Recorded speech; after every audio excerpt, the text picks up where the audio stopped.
Efésios capítulo 4, verso 16. Você vai escutar todo culto essa mesma conversa, para que você não se esqueça da sua responsabilidade. Aliás, nós não nos esqueçamos. Você acha importante Cristo ter te salvado? Você acha importante? Pois é, se é importante, saiba que é importante para as pessoas que também não estão recebendo a Cristo, ou que estão esperando você ser uma ferramenta nas mãos de Deus para levar o Evangelho. Não permita que pessoas morram ao seu lado e partam para um destino de sofrimento. Efésios capítulo 4, versículo 16, só diz assim: dele todo o corpo, ajustado e unido pelo auxílio de todas as juntas, cresce e edifica-se a si mesmo em amor, na medida em que cada parte realiza a sua função. Feche seus olhos só mais um instante. Pai, essa é a tua palavra e ela é muito conhecida. Ela nos desperta para que nós não nos esqueçamos que temos um cabeça, que é Cristo, que nós fazemos parte de um corpo chamado igreja, e que neste corpo nós somos membros, e como membros, cada membro tem a responsabilidade de executar a tarefa segundo a sua função. Por isso, Senhor, que nós não sejamos membros que sofreram derrames e que estão paralisados, mas que nós despertemos para um novo amanhecer, para um novo tempo em nossas vidas. Que o Ministério Acos, que é representado aqui através da tua igreja neste lugar, possa tornar-se conhecido não entre as pessoas deste mundo, mas que possa se tornar conhecido no céu como uma igreja que ganha almas para o Senhor, que é uma ferramenta poderosa, salvando vidas que estão indo e perecendo, num destino sem volta, sem retrocesso. Que esta palavra fique impregnada no nosso coração, em nome de Jesus. Amém. Eu trabalhei numa empresa chamada Irmãos Del Vecchio. Para quem não conhece a Irmãos Del Vecchio era uma fábrica de violão. Era não, ainda é, mas é uma pequena fábrica hoje, que está localizada, ou que esteve localizada inicialmente ali na Rua Aurora, no centro de São Paulo. Depois ela mudou-se para Ricardo Cavaton, ali na Lapa de Baixo. A Irmãos Del Vecchio é uma fábrica de violão, não só de violão, mas de instrumentos de corda, com exceção do piano, mas fabricava todo tipo de instrumento de corda: violão, baixo, cavaquinho, guitarra. E muito cedo eu aprendi a fazer isso, porque meu pai trabalhou lá. E meu pai, ele, depois de muito tempo sendo um funcionário lá, sendo alguém que exercia uma função, um dia colocaram ele para exercer uma função de maior responsabilidade, colocaram ele como encarregado. E eu via que a tarefa do meu pai não era uma tarefa fácil. Uma coisa é você estar trabalhando numa seção de uma empresa, você ser responsável para executar uma tarefa. Outra coisa é você tornar-se responsável por toda uma equipe de uma grande fábrica, onde tem que ter um número de instrumentos produzidos, onde tem que se preservar a qualidade, até que para preservar a qualidade está se preservando também o nome da empresa. Então meu pai foi encarregado. Eu nunca fui um encarregado numa empresa, mas eu sei que é uma tarefa difícil. Por que eu estou dizendo isso? Eu acredito que um dos ajustes que um encarregado de funcionário ele precisa fazer é, por exemplo, deixar claro o papel que cada funcionário vai exercer na função para a qual ele foi destinado. Ele precisa deixar muito claro o que ele tem que fazer. Estabelecer, por exemplo, limites, mas também ao mesmo tempo estabelecer para ele o quê? Desafios. Os limites será para que o funcionário não vá além do seu raio de ação. Ou seja, que ele não venha fazer nada daquilo que ele não foi designado para fazer. Até porque, se ele for fazer alguma coisa que ele não foi designado a fazer, ele pode não fazer da forma que precisa ser feita. Então, os limites, eles existem para isso, no funcionário. Para que ele não vá, o quê? além do raio de ação dele. Agora, os desafios é para que ele não fique também aquém. Ou seja, aquém das responsabilidades que foi entregue a ele. Ele não pode ultrapassar os limites para que ele não atrapalhe. Ou seja, não vá além fazendo aquilo que não lhe é devido. Mas também ele não pode deixar de fazer aquilo que foi dado a ele como responsabilidade para ele fazer. Porque se ele não fizer, ele vai ficar o quê? Aquém das expectativas. Eu sei que encontrar um ponto fácil, por exemplo, de equilíbrio, não é tão simples assim. Mas nós precisamos encontrá-lo. Problemas, meus irmãos, eles surgem quando pessoas, por exemplo, vão além daquilo que é requerido dela. Pois ela pode estar entrando num território alheio, pisando em terra estranha, e isso não é muito bom. Você sabe que isso às vezes acontece muito em igreja. Igreja acontece. Pessoas, elas são colocadas em determinados ministérios e elas vão exercendo determinadas funções, mas às vezes elas colocam o dedo no lugar onde não deveria colocar o dedo, porque já existe um responsável ali. E talvez ela possa até se voluntariar para auxiliar naquele ministério, mas antes de se voluntariar, ela precisa, de certa forma, se submeter à pessoa a quem está coordenando, está realizando, está, de certa forma, tomando conta daquele ministério. Pois bem, mas quando ela não faz o que ela é esperado, ela fica aquém das expectativas. Às vezes as pessoas vão tão longe que elas ultrapassam, vão além. E aí pode gerar problema. Só que existem pessoas que elas não vão além, mas também não fazem aquilo que é esperado que elas façam. Aí ela fica o quê? Aquém. E isso gera uma certa frustração de expectativas que foram criadas em torno da responsabilidade que foi dada a ela. Por exemplo, existe o músico tecladista, existe o músico violonista, guitarrista, o baterista, que não sou eu, tá? Eu estava ali de enxerido. Existe o sonoplasta, existe aqui o percussionista. E é claro que a gente espera que o tecladista toque o quê? Teclado. Ele não está sendo chamado para tocar o violão, para tocar a bateria, para qualquer outro instrumento, mas para tocar o teclado, por mais que ele possa saber tocar um outro instrumento. Mas é isso. O que se espera do baterista? Que ele toque a bateria. O que se espera do percussionista? Que ele também toque a percussão. O que se espera do violonista ou do guitarrista? Que ele toque o seu instrumento. Nada além. Mas quando a gente fica desfalcado aqui, que é muito comum isso na quinta-feira, quando a gente fica desfalcado, é ruim. Por quê? Hoje nós ficamos sem baterista, porque o baterista que nós temos está trabalhando até mais tarde, que é o Weber. O Aleph, às vezes ele está aqui, mas o Aleph é de uma outra igreja. Então quando ele está aqui por perto e não está escalado, ele vem aqui gentilmente e nos ajuda. Mas é ele que está ali. Bom, a gente fica desfalcado. Aí quando falta o percussionista, a gente fica desfalcado. Quando falta o tecladista, fica desfalcado.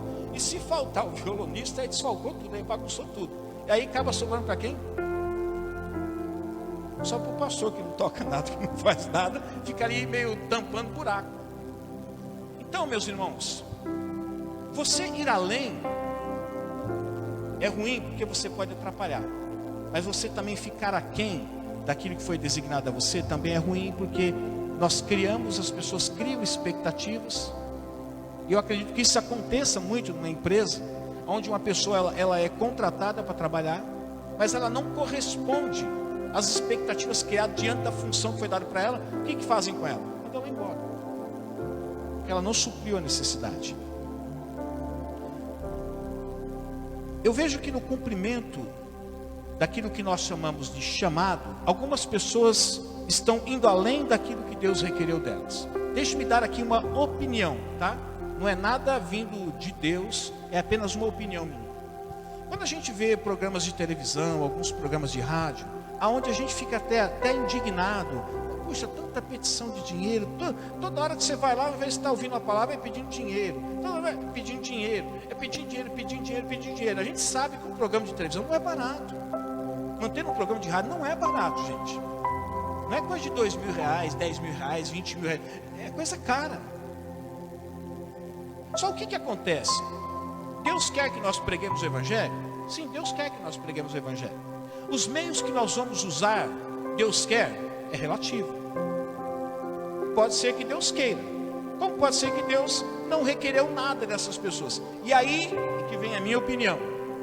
Às vezes acontece que as pessoas, por causa de pregar o evangelho, elas se colocam numa situação onde depois fica difícil delas honrarem o compromisso financeiro, seja na televisão ou na rádio, e aí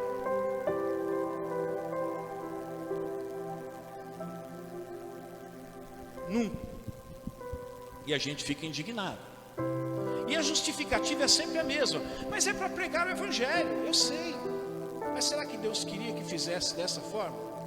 E aí as pessoas acabam se tornando reféns. Quantos programas que a gente já ouviu falar assim: oh, irmão, se vocês não cooperarem, eu vou ter que entregar o trabalho, vou ter que entregar o programa de rádio, vou ter que entregar o programa de televisão. Vocês precisam, vocês têm que ajudar. Eu tenho aprendido uma coisa, na minha simplicidade: quem sou eu para falar? Deus se responsabiliza somente com aquilo que Ele pediu para você. Aquilo que você quis fazer, mesmo estando relacionado ao Evangelho, mas Deus não pediu para você, Ele não se responsabiliza por isso.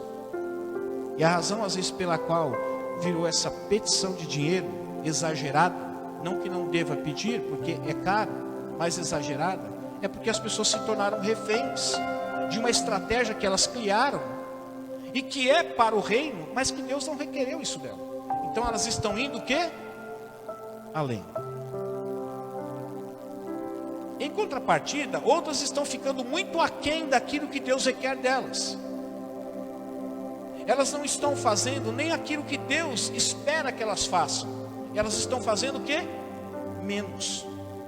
E isso também não é bom. Se você vai tomar um cafezinho, vamos colocar assim, não partindo para as particularidades. Você vai querer um café sem açúcar ou café totalmente adoçado? Vamos, na grande maioria, a maioria das pessoas vai querer o quê? Na medida certa. Não é nem muito doce. Há aqueles que preferem café sem açúcar, até porque se eles forem adoçar, eles adoçam a gosto. Mas que seja meio termo. No que diz respeito ao chamado de Deus para a nossa vida, meus irmãos, e isso é individual, é meu, é seu, Karen, seu, cada um de nós, Douglas, Pedro. Deus não quer que a gente vá além, a ponto de dizer assim: gente, eu estou me esgotando, eu estou me entregando tanto na minha vida ministerial que eu estou ficando doente. Deus não quer isso de você, nunca quis isso de você. Mas Deus também não espera que você fique aquém do seu chamado,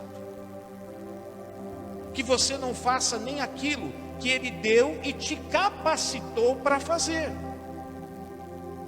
Ou seja, Deus quer que você exerça o seu chamado na medida que Ele te deu. Quando nós olhamos para a parábola dos talentos, Ele deu a quantidade de talentos de uma forma igualitária para todas as pessoas ali? Não. A Bíblia diz que para um Ele deu 5.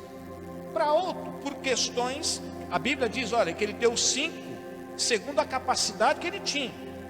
Para outro Ele deu 3, porque se Ele desse 5, Ele ia se embaraçar todo. Então Ele deu 3.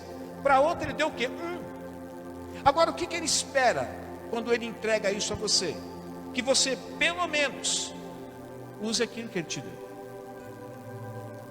Então essa noite eu queria falar um pouquinho em relação ao chamado seu, que você não vá além, para que você não esgote as suas forças e depois acabe até desistindo do seu chamado por conta de que você fez coisas que você não precisava fazer e sofreu aquilo que se chama de esgotamento espiritual.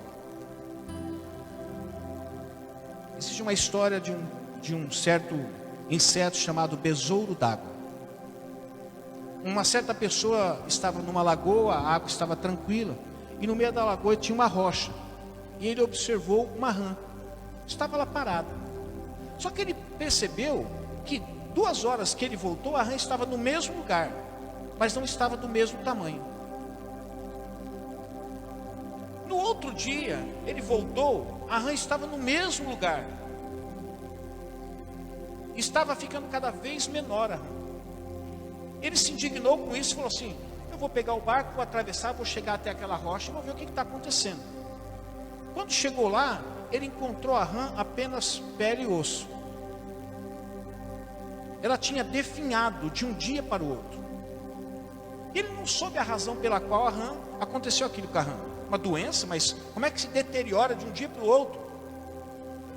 Quando ele foi pesquisar e falar com alguns pescadores, os pescadores disseram assim: você nunca ouviu falar sobre o besouro d'água? Ele falou: não, nunca ouvi falar.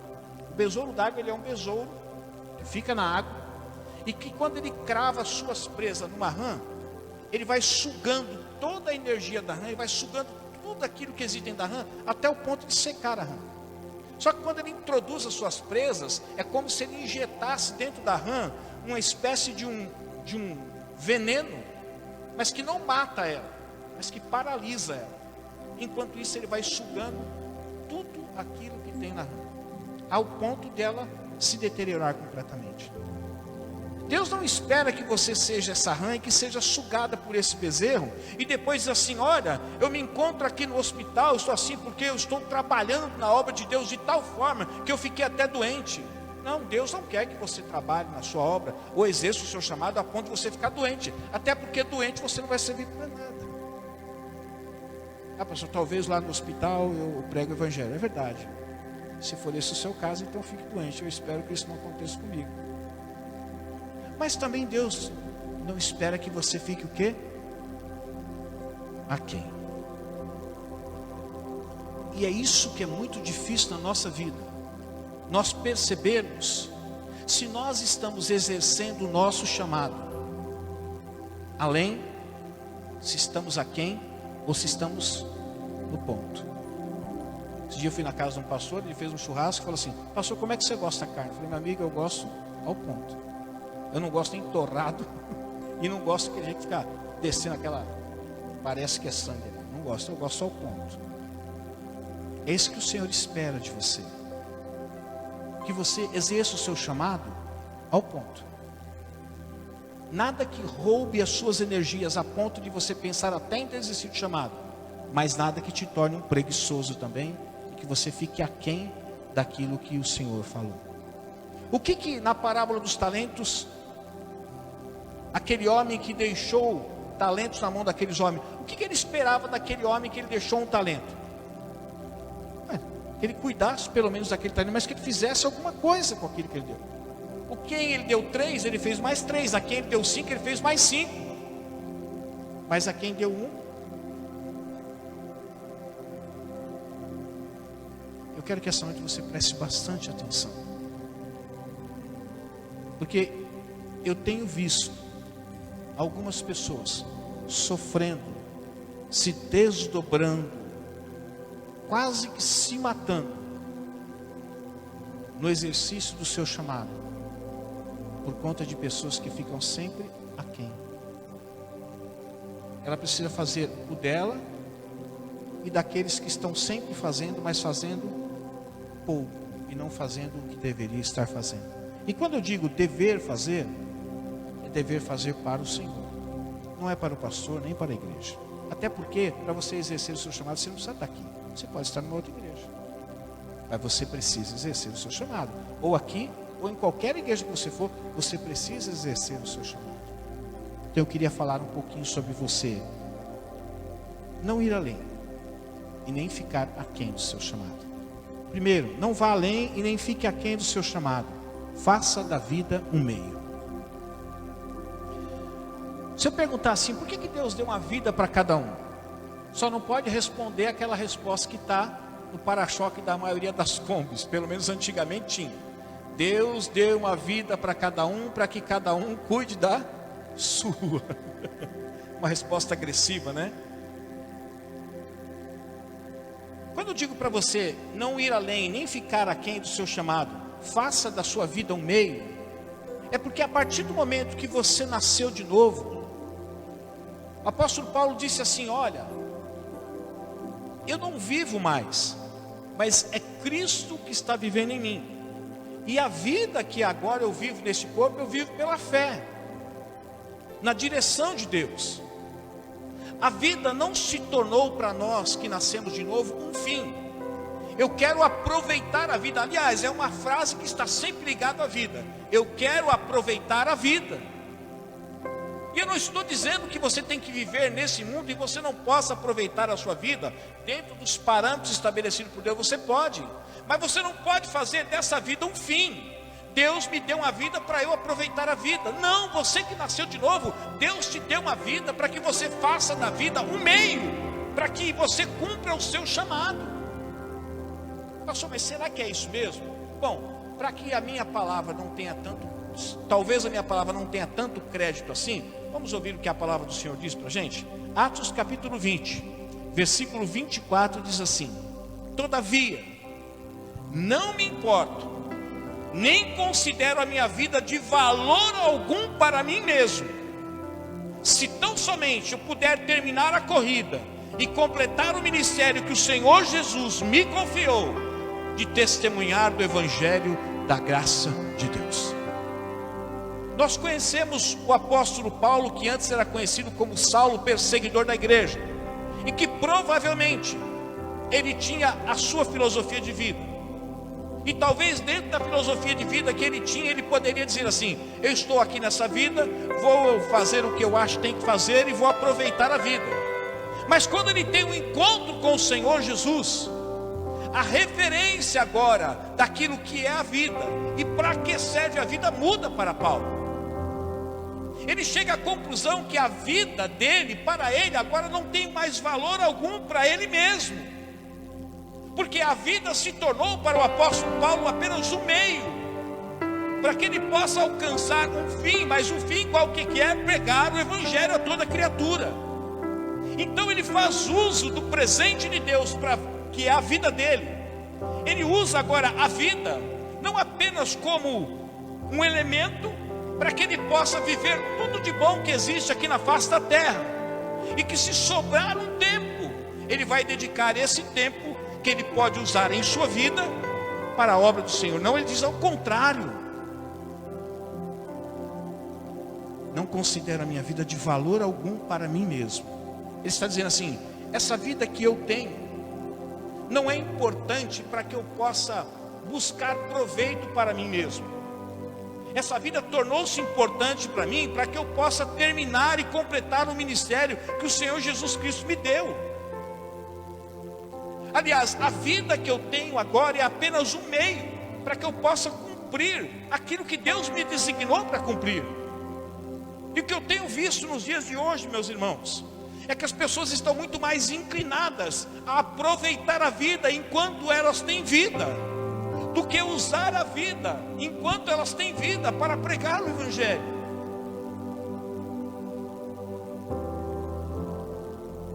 Eclesiastes 11:9 diz assim: alegre-se, jovem, na sua mocidade, seja feliz o seu coração nos dias da sua juventude.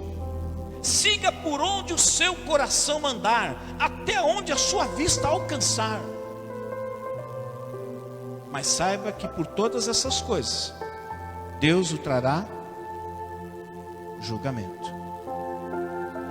O sábio está dizendo que é proibido você viver essa vida, ou aproveitar essa vida. Não, ele não está dizendo isso.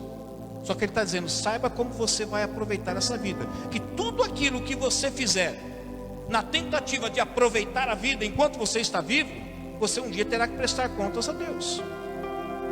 Inclusive, se você usou essa vida apenas para aproveitar a vida, e não usou essa vida para cumprir a sua missão. Um dia Deus requererá de nós uma prestação de conta do que nós fizemos, aquilo que Ele deu em nossas mãos. Nós estamos muito envolvidos hoje com o trabalho, e precisamos. Nós estamos muito envolvidos hoje com lazer. Nós estamos muito envolvidos hoje trabalhando para poder pagar contas, e às vezes ficamos até endividados. E isso não é bom.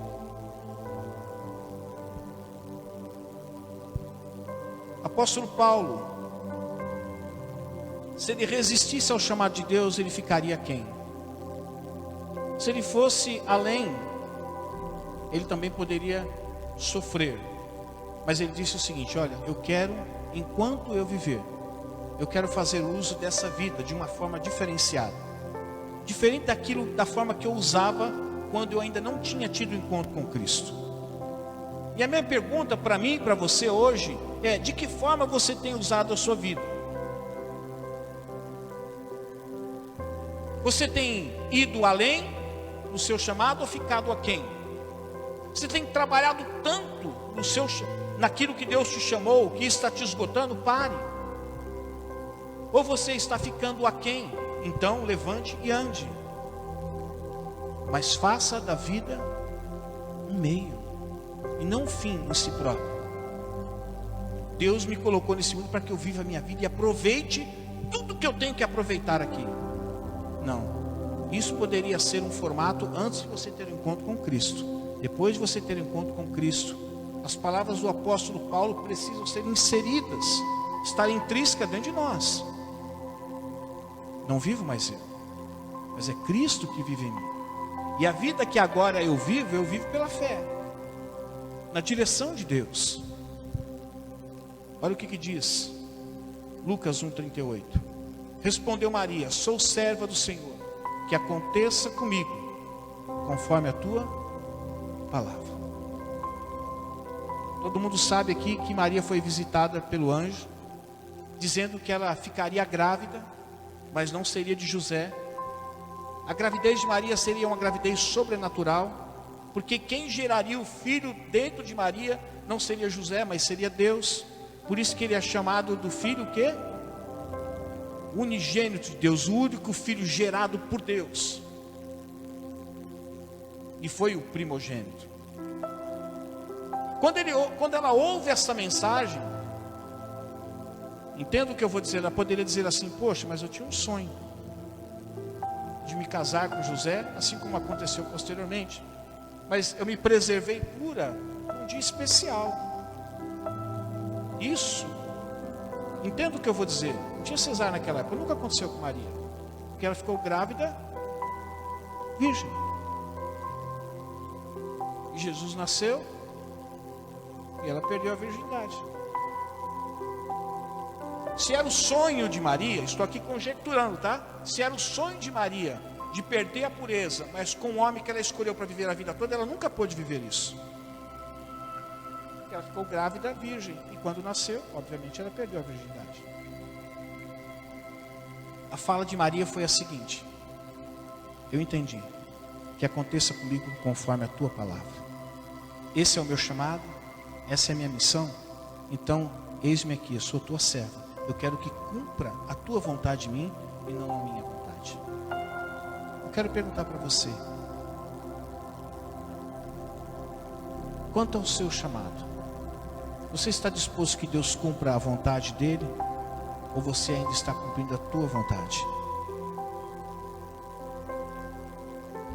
Se você não quer ficar aquém daquilo que Deus te chamou, e também não ir além, você precisa fazer da vida o quê? Um meio para que você cumpra o seu chamado. Todas as coisas da sua vida, elas precisam convergir ao seu chamado. O seu emprego precisa convergir ao seu chamado. O seu lazer precisa convergir ao seu chamado. O seu chamado não deve ser condicionado ao seu trabalho, não deve ser condicionado ao seu lazer, não deve ser condicionado a nada. Tudo deve estar condicionado ao seu chamado. E aí, então, a sua vida tornar-se-á o quê? Um meio, para que você cumpra o chamado de Deus. Segunda verdade: não vá além, nem fique aquém do seu chamado. Firme suas convicções.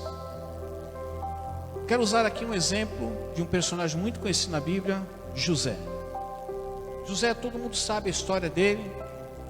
Um rapaz querido, preferido.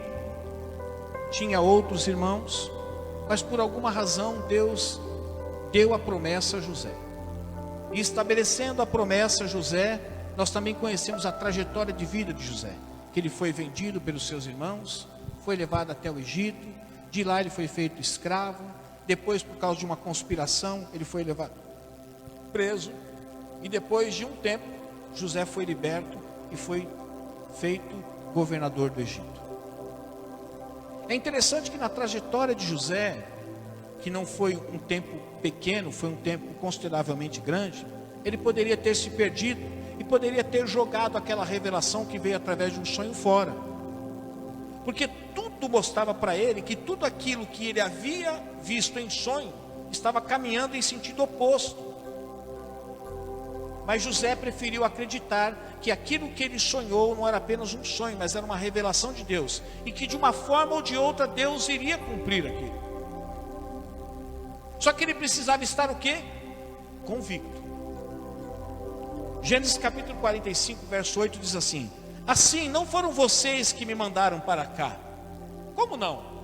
Quem é que mandou José para o Egito? Não foram os irmãos dele que venderam com a caravana de ismaelita? Se você for olhar no âmbito natural, diante daquilo que nós vemos, foi isso que aconteceu. Mas a afirmação de José não é essa. Ele diz assim: não foram vocês que me mandaram para cá, vocês foram apenas uma ferramenta, um elemento nas mãos de Deus, mas sim o próprio Deus. Ele me tornou ministro do faraó e me fez administrador de todo o palácio e governador de todo o Egito. José foi vendido, José foi levado até o Egito, feito escravo. Depois José, por causa de uma conspiração, foi preso. Mas ele não perdeu suas convicções de que Deus havia feito uma promessa para ele, e que ele esperasse o tempo que ele teria que esperar, mas Deus iria cumprir. E quando Deus cumpriu, a palavra de José para os seus irmãos foi a seguinte: olha, vocês foram apenas um meio para que Deus me trouxesse para cá. Tudo aquilo que aconteceu comigo aconteceu com permissão de Deus, para que ele me levasse por um caminho aonde ele me levaria ao lugar que ele queria me levar. Mas tudo isso acontece, meus irmãos, quando estamos convictos daquilo que Deus nos chamou para ser ou fazer. E quando eu digo para você não ir além, nem ficar aquém no seu chamado, para você firmar as suas convicções, é que é impossível você cumprir o seu chamado na medida certa, se você não tem convicções. Sejam elas convicções relacionais, convicções teológicas, convicções espirituais. Se você não tem convicção, se um dia você pensa de um jeito, no outro dia você pensa de outro, uma hora surge uma novidade, você pensa de uma outra forma, tudo isso vai fazer com que você ou fique aquém ou vá além. Todo cristão precisa firmar as suas convicções. E firmar as suas convicções aonde? Na palavra. Eu disse esse dia conversando com um pastor que eu ouço muito isso, de irmãos, de pessoas que dizem assim: pastor, mas eu criei o meu filho no caminho do Senhor, mas ele está afastado. Só que a palavra de Deus diz assim: ensina o teu filho no caminho que deve andar, e quando crescer, não se desviará dele. Eu falo assim: meu irmão e minha irmã, eu sinto informar, mas o mentiroso aqui não é a palavra de Deus, mas é você. Porque você está fazendo uma afirmação que é contrária à palavra de Deus. Você está dizendo: eu criei, mas o meu filho não permaneceu. Mas a palavra diz que se você criar, ele vai o quê? Permanecer. Então primeiro eu tenho que fazer uma escolha entre se a sua palavra é a verdade ou se a palavra de Deus é a verdade. Se eu pensar que a sua palavra é a verdade por causa dos fatos, então eu tenho que invalidar a palavra de Deus. Mas se eu acreditar na palavra de Deus, eu tenho que invalidar a sua. E se eu tiver que fazer uma escolha, certamente a escolha que vou fazer é a palavra de Deus.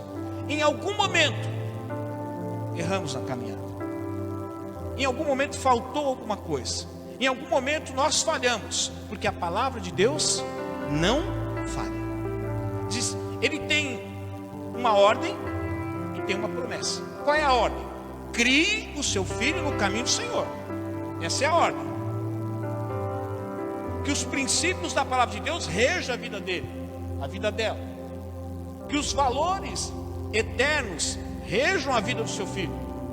Isso não tornará ele alguém perfeito, mas é isso que vai servir para guiar a vida dele. Ele vai falhar, ele vai errar sim, mas sempre terá como o quê? Referenciar os princípios, os valores eternos. E aí, em consequência disso, vem a promessa: se você criar, ele não vai se desviar. Nós precisamos firmar as nossas convicções. Porque se o filho não firmou, é porque nós falhamos. Porque a nossa convicção está onde? Na palavra. Seja Deus verdadeiro e todo homem o quê? Mentiroso. Só que às vezes nós temos dificuldade de dizer assim: mas aonde eu falhei? É o que eu digo, né? Criar filho no caminho do Senhor não é trazer filho para a igreja. Até esse dia eu vi um vídeo que dei muita risada. Olha o meu filho quando vinha na igreja, colocava sentado, aquele estava bem animador, o moleque dormindo assim, pof, caía da cadeira, e acontecia isso várias vezes. Não tem problema, no início é assim mesmo, dorme, está cansado, às vezes não está tão atraente, tudo bem, mas está ensinando, mas não é só trazer para a igreja. Qual é o ensinamento que traz em Deuteronômio? Qual é a orientação que ele diz ali?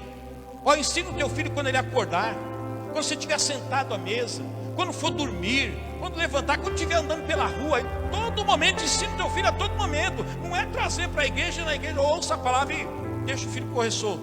Não, está lá fora, está tomando um caminho diferente. Opa, você está aqui. Ó, você ouviu a mensagem? Esqueceu? Então o pai vai lembrar você. Ó, o caminho é isso aqui está errado. Às vezes nós falhamos, meus irmãos, porque esperamos que a igreja torne os nossos filhos em pessoas que vão seguir o Senhor. Não, a igreja não. Você é o maior educador do seu filho. Você que vai ensinar ele muito mais. Nenhum pastor meu e da minha esposa ensinou mais os meus filhos do que nós mesmos. É na hora de levantar, era enquanto estavam sentados à mesa.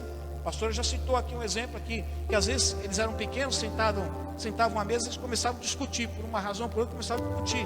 E a gente tinha que parar com aquilo, até que um dia a gente colocou uma cadeira, colocou o nome de Jesus, e falou, gente, a partir de hoje, nós temos um convidado de honra especial, Jesus, vai estar aqui. Então é o seguinte, se vocês quebrarem o pau, não se esqueçam que eu não quero passar vergonha, ele está aqui. E eu vou dizer para você que às vezes não acontecia, começava, né? Começava o negócio, daqui a pouco o próprio outro estava assim, ó, Jesus está aí. Aí já quebrava tudo. Eu falei assim, está mesmo, ele está triste. Aí o negócio parava. Quando nós quisemos ensinar os nossos filhos a orar, eles são exímios oradores? Não, mas eles oram. Nós criamos o tapetinho da oração. Cada um tinha o seu tapetinho. Está aqui, ó. Tapetinho, no verso do tapete estava escrito Pedro, no verso do tapete estava escrito Michele, no verso do tapete estava escrito Maria. Então assim, é o tapetinho de oração. E aonde ficava esse tapetinho? Do lado da cama. Então quando eles iam deitar, eles estavam de cara com quem? Tapetinho. Aquele tapetinho não era para ele colocar o pezinho, não era nada. Até porque era um tapetinho pequeno. Mal cabia eles. Era o tapetinho da oração. Eles aprenderam a orar o que na igreja? Eles aprenderam a orar em casa. Eles aprenderam a ler Bíblia onde? Na igreja? Não aprenderam a ler Bíblia em casa. Hoje às vezes eu vejo conversando com os meus filhos, e até a Maressa, que é a mais nova, quando ela ouve algumas coisas, pai, então eu ouvi isso, mas a palavra de Deus diz isso, e isso eu fico assim, feliz. Só que você precisa firmar as suas convicções, senão você vai ficar sempre aquém do seu chamado, ou senão você vai sempre ir além. Efésios 4,14 diz assim, o propósito é que não sejamos mais como crianças levados de um lado para o outro pelas ondas, nem jogados para cá e para lá, por todo o vento de doutrina e pela astúcia e esperteza dos homens que induzem ao erro. Qual é o propósito aqui? Que não sejamos mais como crianças, que são facilmente levadas de um lado para o outro, enganadas. Se você pegar uma criança pequena, bem pequena, e você disser para ela assim, filho, vamos correr lá fora, o vizinho está dizendo que tem uma vaca voando, ele desce correndo, ele acredita. E a hora que você chega lá fora, é brincadeira, mas ele acredita. Só que às vezes nós nos tornamos como criança. Nós estamos acreditando em que vaca voa.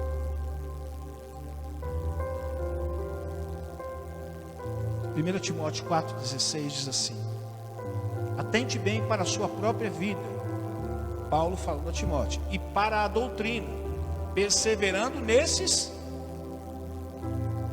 Atente para a sua vida e atente para a doutrina, o ensinamento da palavra que Paulo tinha ensinado para eles, e persevere nesses deveres, é um dever, pois agindo assim você salvará tanto a si mesmo quanto aqueles que ouvem você.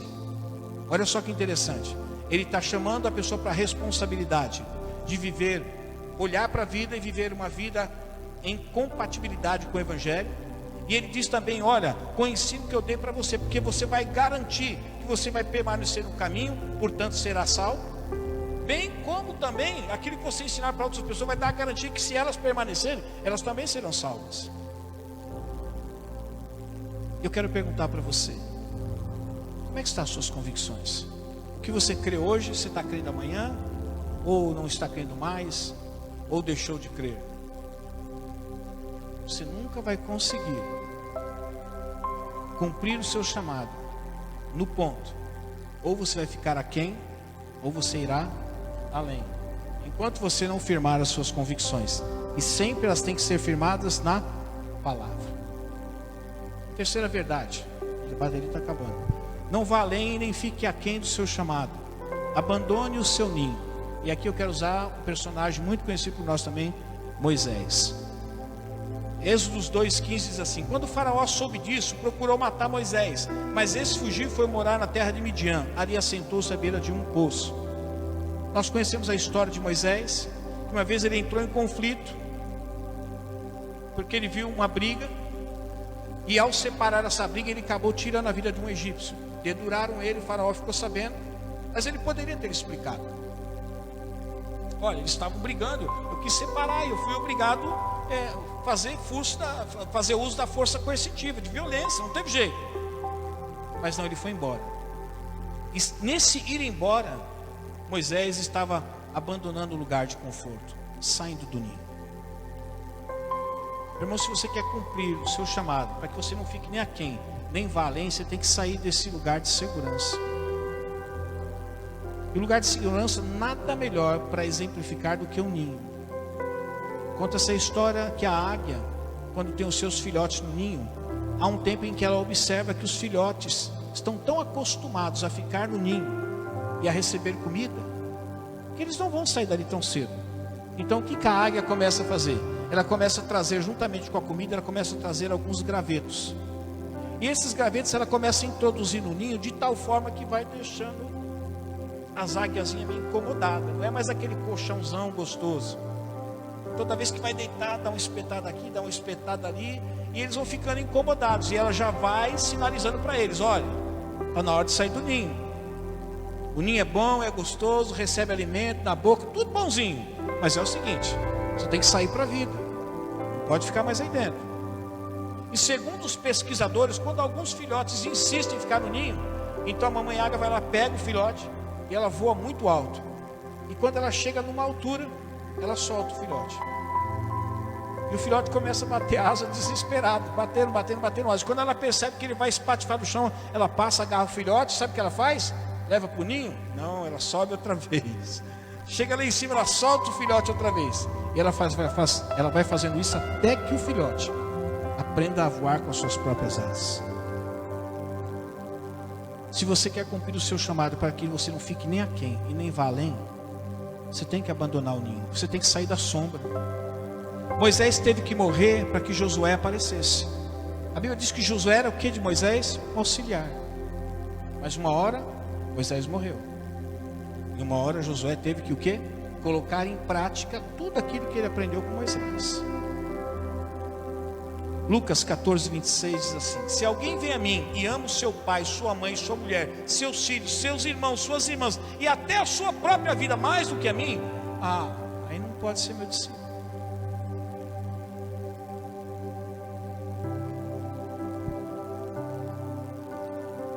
O texto está dizendo: olha, se você não quer sair da casa da mamãe, não quer sair da casa do papai, não quer sair debaixo das asas do A, do B, do C, não dá para ser discípulo. E você nunca vai cumprir o seu chamado. Ou vai ficar além, ou melhor, ou você irá além, ou você ficará aquém. Nunca no ponto do seu chamado. O Evangelho é uma proposta desafiadora. O Evangelho não é para quem está com tempo sobrando. É para quem muitas vezes vai ter que trabalhar o tempo na sua vida para cumprir o chamado. Até porque Deus não chama preguiçoso, pessoa que não quer fazer nada. Pessoas dispostas muitas vezes a renunciar o quê? O pai, a mãe, os filhos, a irmã, o irmão e por fim a sua própria vida. E aí nós podemos voltar naquilo que o apóstolo Paulo disse: a minha vida não é mais importante para mim, porque eu só quero usar ela para cumprir o meu chamado. Essa força que eu tenho, o vigor que eu tenho, a sabedoria que Deus deu, tudo isso vai convergir para eu cumprir o meu chamado. Não é para eu cumprir, não é para eu me realizar profissionalmente, não é para eu me realizar nas minhas conquistas, não é nada disso, é para cumprir o meu chamado. É para isso que serve a minha vida. Lucas 9:23 diz assim: Jesus dizia a todos: se alguém quiser acompanhar-me, veja que a proposta do Evangelho não é dizer assim, vem para cá. Então, se alguém quiser, tem alguém que quer? Ninguém quer? Então vamos embora. Se alguém quiser me acompanhar, negue-se a si mesmo. Tome o quê? Não, tome o quê? Diariamente a sua cruz. Porque às vezes tomar a cruz a gente toma no dia, né? Depois deixa uma semana encostado. Então eu gosto dessa passagem de Lucas que diz assim: é para tomar, mas tem que tomar o quê? É todo dia. Não é tomar na segunda, deixar encostado até domingo. Quando for na segunda você pega para ver, vai até terça, deixa encostado até domingo. É todo dia, a hora que você levantar, tem uma cruz lá para você. Se você quer cumprir o seu chamado, para que você não fique aquém, nem vá além, você precisa estar disposto a negar a si mesmo, tomar a sua cruz e seguir. Eu vou finalizar aqui antes que acabe a bateria. Não vá além, nem fique aquém do seu chamado. Explore o seu potencial. E quando eu digo o seu potencial, é o potencial que existe em você mesmo, por conta de que você mesmo criou esse potencial, mas o potencial que Deus colocou em você. Juízes 6:12 diz assim: então o anjo do Senhor apareceu a Gideão e lhe disse: o Senhor está com você, poderoso guerreiro. A Bíblia diz que este homem, Gideão, ele estava dentro de um tanque que era para prensar uvas, mas ele estava fazendo o quê? Ninguém conhece a história de Gideão? Fala aí, Isaías. Malhando trigo. Ele estava dentro de um tanque de prensar uva, mas malhando trigo, porque era mais fundo. E ele falou assim: se os midianitas vierem aqui, a gente deita aqui, fica escondido para não perder, senão eles levam tudo embora. Aí chega um anjo e diz para ele assim: esse homem é um valente, é um poderoso guerreiro. Eu diria, esse cara é um covarde. Na realidade ele não era um covarde, mas ele se via como um covarde. Ele se via como um medroso. Por conta disso ele estava malhando trigo dentro do tanque de prensar uva, com medo dos midianitas. Aí precisou alguém chegar e falar para ele assim: você não é aquilo que você pensa que é, um medroso, um covarde. Você é guerreiro, rapaz. Você só precisa despertar, senão você vai ficar aquém do seu chamado. Deus tem algo muito grandioso para a sua vida, mas você precisa sair desse buraco. E às vezes, meus irmãos, para que a gente saia do lugar onde nós estamos, a gente precisa entender que, primeiro, maior é o que está em nós do que aquele que está no mundo. Quem habita em nós, quem habita em mim, habita em você, em todos nós, é o Espírito Santo de Deus. Já começa por aí.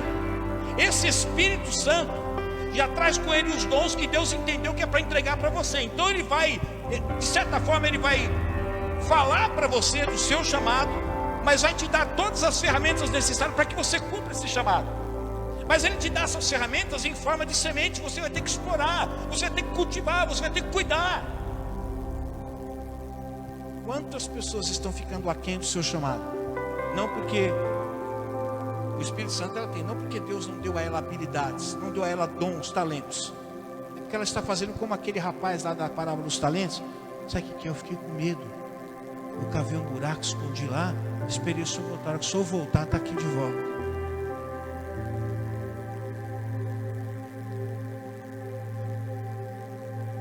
O que Deus espera é que você pegue o talento que Ele deu para você, seja um, seja dois, seja três. Faça como o primeiro, que recebeu 5, diz que imediatamente ele negociou, fez mais 5. Que tinha 3, fez mais 3. Ele não quer que você enterre o seu talento.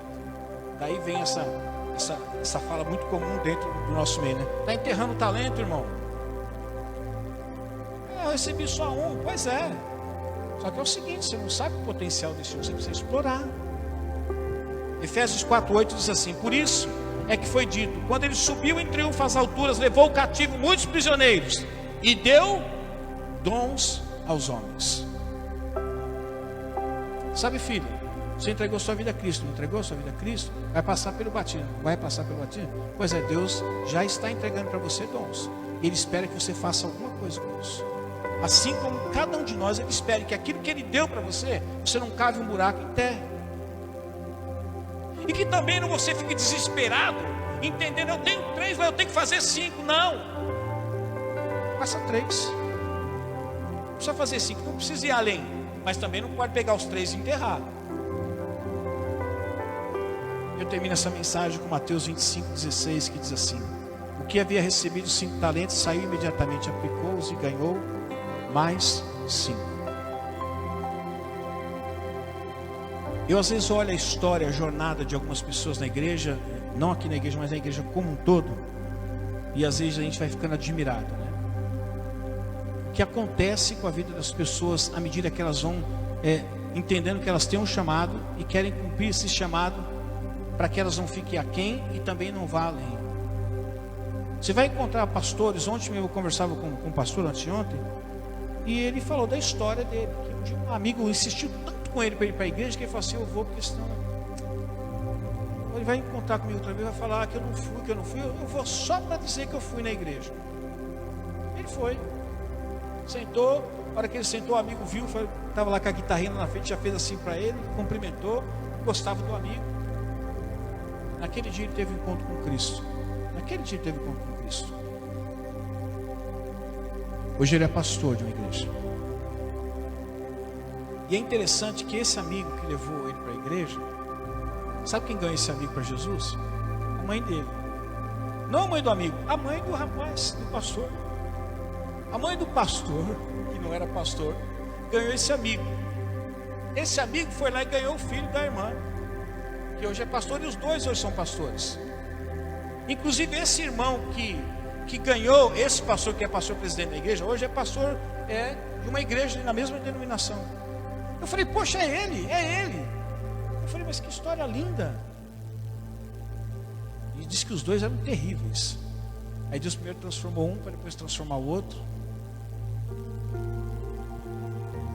O que você vai fazer com o talento que Deus deu para você? Você vai vir para o culto só? Eu só venho para o culto. O seu talento é vir para o culto. Acho que Deus espera mais de você. Não fique aquém. Não vale. Às vezes eu falava para minha esposa assim no início: tem que fazer isso, tem que fazer aquilo, tem que fazer aquilo outro, fazer isso, aquilo outro. Não, você não tem que fazer nada, você faz o que você quer. É verdade, de uma forma áspera, mas é verdade, eu estava fazendo aquilo. Por quê? O meu pé não tem a responsabilidade de vestir a luva na minha mão. Quem tem a responsabilidade de vestir a luva na minha mão é a minha própria mão. Minha mão pode ajudar a colocar o sapato no pé, porque ele mesmo não consegue colocar. Minha orelha não tem a responsabilidade de enxergar, ela tem a responsabilidade do quê? De ouvir. Essa é a tarefa dela. Assim como meus olhos não têm a responsabilidade de ouvir, mas sim de enxergar. Meu nariz não tem a responsabilidade de falar, ele tem a responsabilidade do quê? De respirar ali, puxar o ar. Meus pulmões não têm a responsabilidade de bombear o sangue. Quem tem a responsabilidade de bombear o sangue é o coração. O problema é quando a gente quer fazer a função do coração, do rim, da perna, do braço, do olho, da orelha. Deus coloca a gente como orelha, a gente está querendo enxergar, não vai dar certo. Ou coloca a gente como olho, está querendo ouvir, também não vai dar certo. Cada um no lugar certo. Mas você não pode nem ir além, nem ficar aquém. Eu termino essa mensagem dizendo para você: não quer ir além, nem ficar aquém do seu chamado? Quer saber exatamente o que Deus tem para a sua vida e cumprir? Então faça da sua vida um meio para cumprir o chamado. Não olhe mais a vida da perspectiva assim: eu quero viver o máximo que eu puder, eu quero viajar, quero fazer um monte de coisa nessa vida. Você pode fazer, mas não se esqueça de usar a sua vida como meio, que a principal tarefa que você tem aqui não é aproveitar a vida, mas é ir por todo mundo e pregar o Evangelho. Enquanto você viaja, você pode pregar o Evangelho, não tem problema. Quando você vai jogar bola, você pode pregar o Evangelho para os jogadores que não são cristãos. Quando você vai trabalhar, você pode pregar o Evangelho também. O que você não pode é apenas querer ficar usando a vida como aquilo que Deus te deu como presente, para você aproveitar ao máximo até o dia que você morrer. Não, a sua principal função é pregar o Evangelho, se é que você nasceu de novo. Não quer ir além nem ficar aquém, firme as suas convicções, não fique surfando de onda em onda. Nem tudo que é novo é verdadeiro. E firme as suas convicções aonde? Na palavra. A palavra falou, está dito.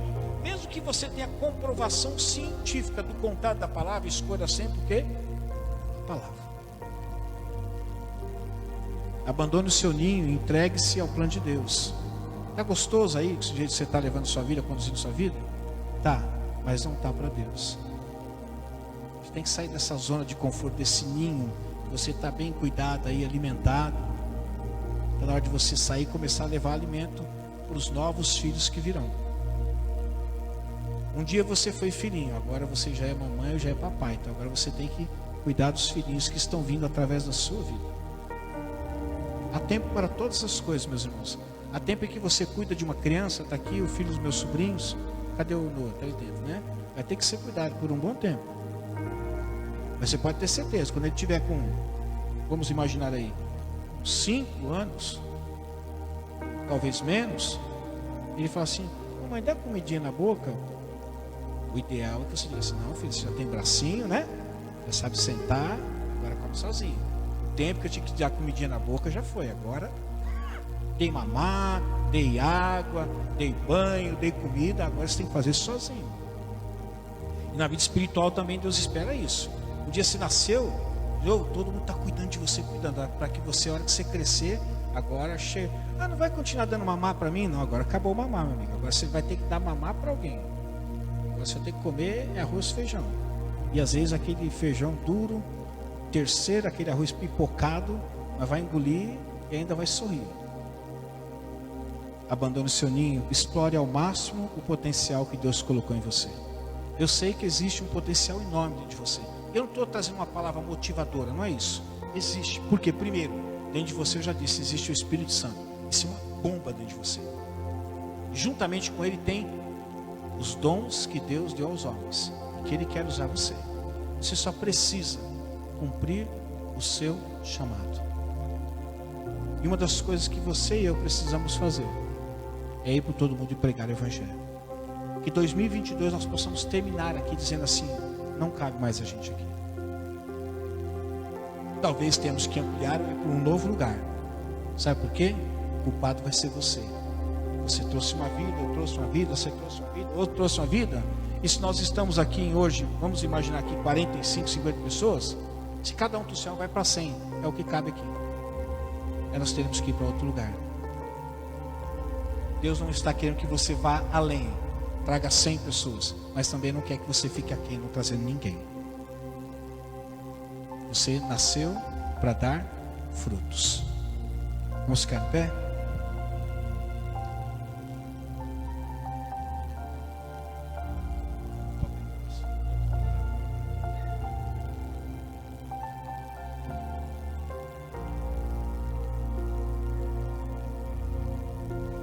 Agora, eu não quero que a gente saia daqui e fale assim: poxa, o pastor agora vai ficar no pé para que a gente ganhe uma alma. Não.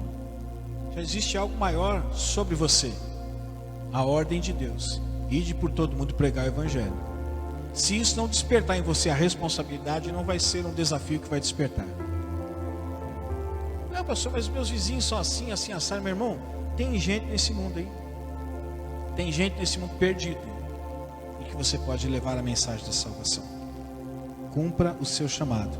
Não fique aquém, nem vá além, mas cumpra no ponto o seu chamado. Pai de amor, muito obrigado por essa noite, por essa palavra que o Senhor nos trouxe de despertamento. Chega, Senhor, de nós fazermos da nossa vida apenas um meio para alcançar um fim. Eu quero ser feliz. Vou usar minha vida só para ser feliz. Não, use a sua vida para cumprir o ID do Senhor também. Firme suas convicções. Chega de oscilar de um lado para o outro, correr de um lado para o outro, pensar de uma forma e de outra. Firme suas convicções, para que os filhos que vierem através de vocês saibam em que vocês acreditam. Saia do ninho, saia da zona de conforto. É bom ser cuidado, mas é honroso cuidar de alguém também. Explore ao máximo o potencial que Deus deu a você, chamado Espírito Santo, que está em você, e os dons que com ele traz. E que nós possamos, quando terminarmos o nosso tempo, possamos repetir, ecoar as palavras do apóstolo Paulo: combati o bom combate, terminei a corrida e ainda guardei a fé. Que possamos dizer como o apóstolo Paulo disse: a minha vida não é importante para mim mesmo, minha vida só é importante para que eu possa cumprir o meu chamado aqui na terra. Eu sei que Deus proporcionará para mim momentos de refrigério, mas a minha vida é uma ferramenta que eu vou usar para levar vidas ao conhecimento de Cristo e serem salvas. Obrigado, Senhor. E que o amor de Deus, que a graça do nosso Senhor e Salvador Jesus Cristo, a doce consolação do Espírito Santo de Deus esteja conosco e permaneça conosco desde agora e para todo sempre. E que o Senhor te abençoe e te guarde. Que o Senhor faça resplandecer o seu rosto sobre ti e te conceda graça. Que o Senhor volte para ti o seu rosto e te dê a paz. Cante comigo esse pedacinho, ó. Olha, dando abraço, irmão. Somos corpo, assim bem ajustado, totalmente ligado. Pode dar um abraço ao seu irmão. Unidos, vivendo em amor, uma família, sem qualquer falsidade, vivendo a verdade, expressando a glória do Senhor, vivendo compromisso, grande amor.